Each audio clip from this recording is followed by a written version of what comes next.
हाय सबको, ये ट्रेडर शिवाय हैं। तो चलिए आज फिर से यूरो यूएसडी और एक्सआईयू यूएसडी का विश्लेषण करने की कोशिश करते हैं। तो अगर आपको याद हो, हमने अपने रविवार के वीडियो में यही विश्लेषण किया था। ठीक है, तो मैं उस वीडियो को विवरण लिंक में डाल दूंगा ताकि आप उस वीडियो को देख सकें। तो हमने क्या किया कि हमने आप जानते हैं, इस रेंज में एक समग्र बाजार प्रोफाइल बनाया और उसके आधार पर हमने यह स्तर बनाया था। ठीक है, ठीक है। तो आप देख सकते हैं कि बाज़ार वास्तव में आप जानते हैं कि केवल उस स्तर के अंदर ही चल रहा है।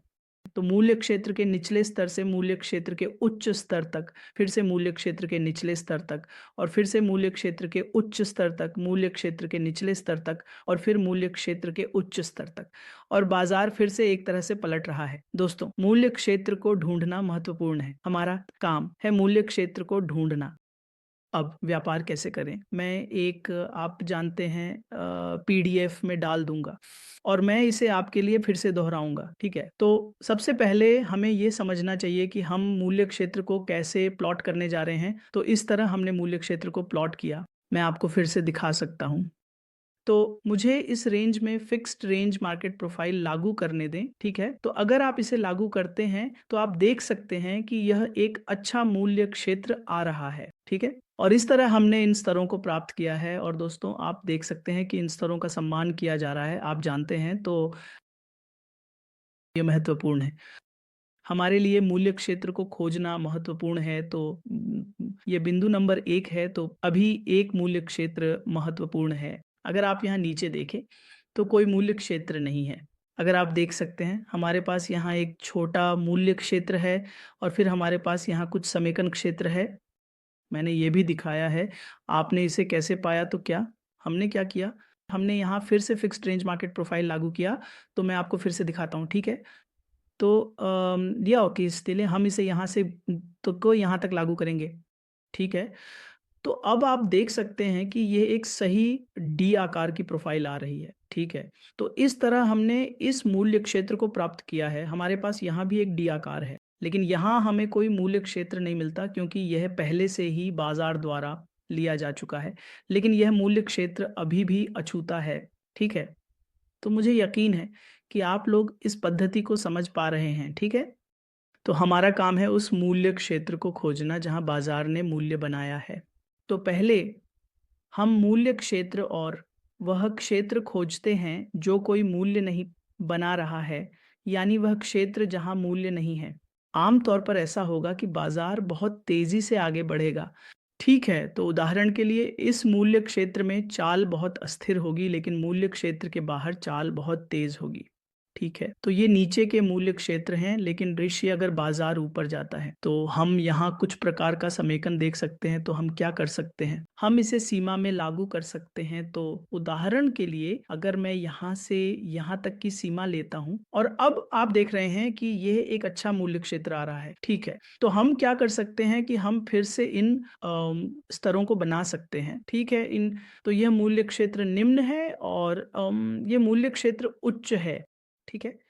तो मुझे इस समग्र प्रोफ़ाइल को हटा लेने दें और अब अगर बाज़ार ऊपर जाता है तो ये हमारे स्तर हैं, ठीक है? तो मुझे इसे लॉक कर लेने दें ताकि हम इन स्तरों को फिर से संदर्भित कर सकें। और कल के वीडियो में, ठीक है? और ओह! तो अब ये स्तर हैं, ठीक है? अब ये आपके यूएसडी के लिए स्तर हैं।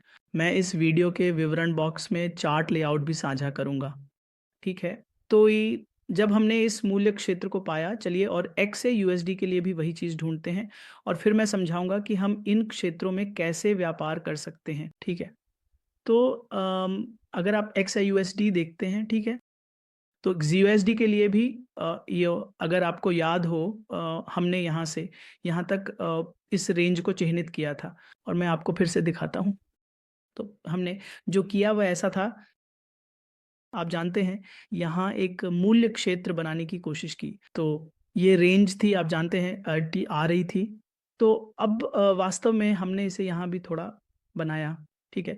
तो यह एक प्रकार का मूल्य क्षेत्र बन रहा था। हालाँकि यह एक सही डिश नहीं था, लेकिन हम देख सकते हैं कि यहाँ बहुत सारे व्यापार हुए हैं, ठीक है? तो ये एक प्रकार का मूल्य क्षेत्र था। अब आप देख सकते हैं कि बाजार वास्तव में इसका सम्मान कर रहा है, ये ऊपर नीचे हो रहा है, ठीक है। तो हम क्या कर सकते हैं कि हम फिर से, आप जानते हैं, यहाँ तक ले सकते हैं और अब आप देख सकते हैं कि इस मूल्य क्षेत्र का अभी भी सम्मान किया जा रहा है, ठीक है। तो अभी हम सोने के लिए इस मूल्य क्षेत्र के अंदर हैं और अगर आप ऊपर देखें तो हमारे पास यहाँ भी एक समेकन क्षेत्र है, ठीक है। तो ये सोने के लिए दो महत्वपूर्ण मूल्य क्षेत्र हैं और अगर आप नीचे जाएं तो हम नीचे एक बहुत अच्छा समेकन देखते हैं, ठीक है। तो इसके आधार पर हमने ये मूल्य क्षेत्र बनाया है।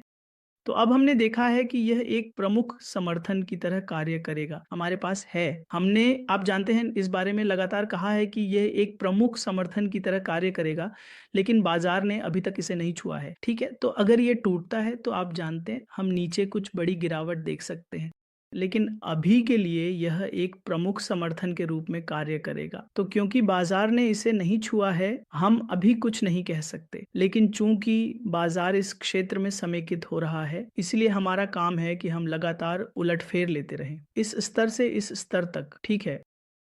तो ये सोने के लिए महत्वपूर्ण स्तर है, ठीक है। अब हम व्यापार कैसे करेंगे, ठीक है।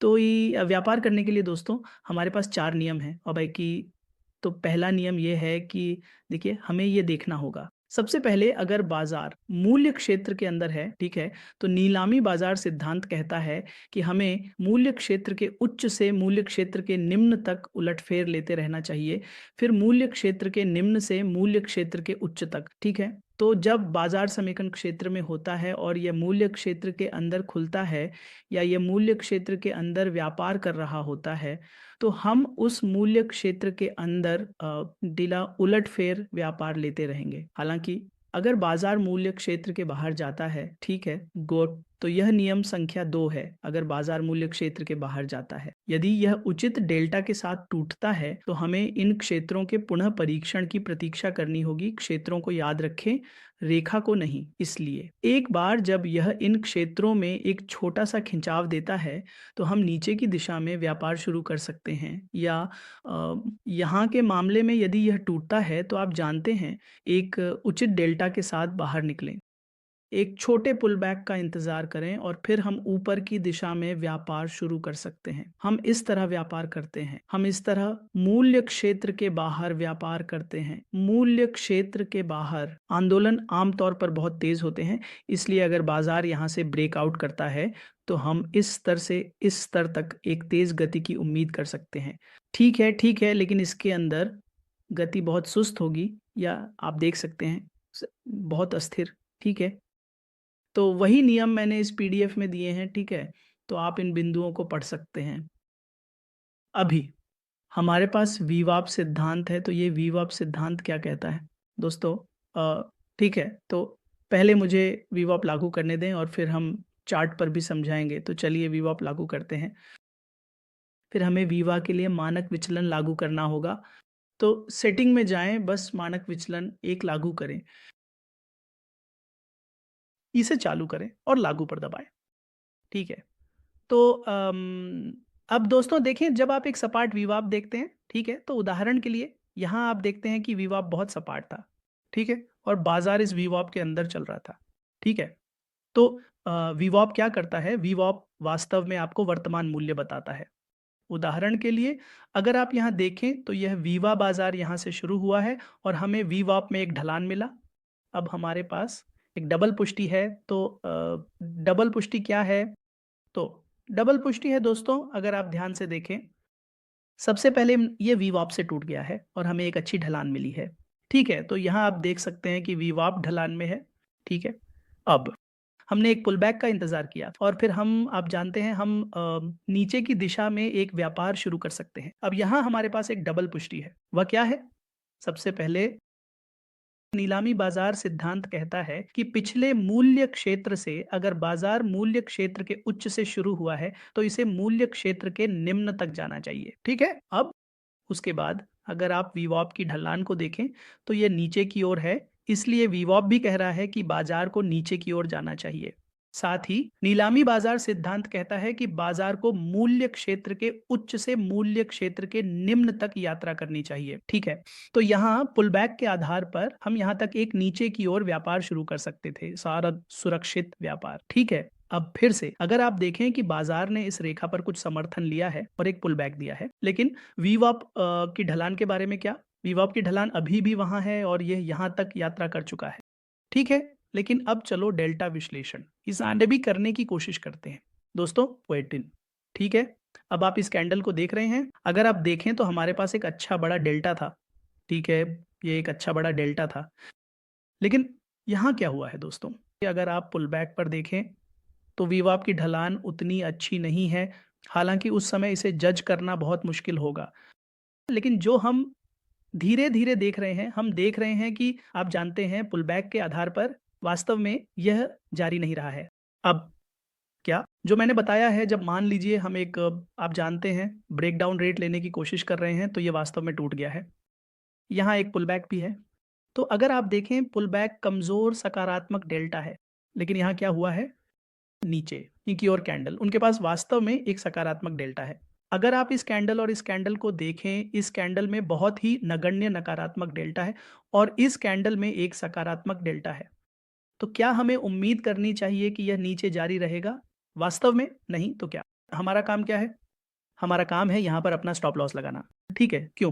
क्योंकि ये एक बड़ी कैंडल डेल्टा है। ठीक है, तो यहाँ हमें अपना स्टॉप लॉस लगाना है और एक बार जब बाजार में प्रवेश हो जाए तो हम वास्तव में शुरुआत कर सकते हैं। और यहाँ भी हम देखते हैं कि ये नकारात्मक डेल्टा, इतना नकारात्मक डेल्टा था, लेकिन बाजार नीचे नहीं जा रहा है, वास्तव में ये ऊपर चला गया है।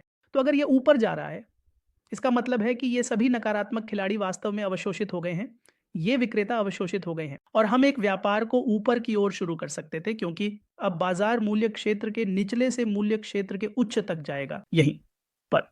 इसके अलावा हम देखते हैं, आप जानते हैं व्यू ऐप अभी भी सपाट है। देखें कि व्यू ऐप अभी भी सपाट है, इसका मतलब है कि बाजार अभी तक नीचे जाने के लिए तैयार नहीं है। और फिर से अगर आप देखते हैं कि बाजार ऊपर की ओर चला गया है, हम देख सकते हैं हम वहां कुछ प्रकार की ढलान भी देख सकते हैं, आप जानते हैं।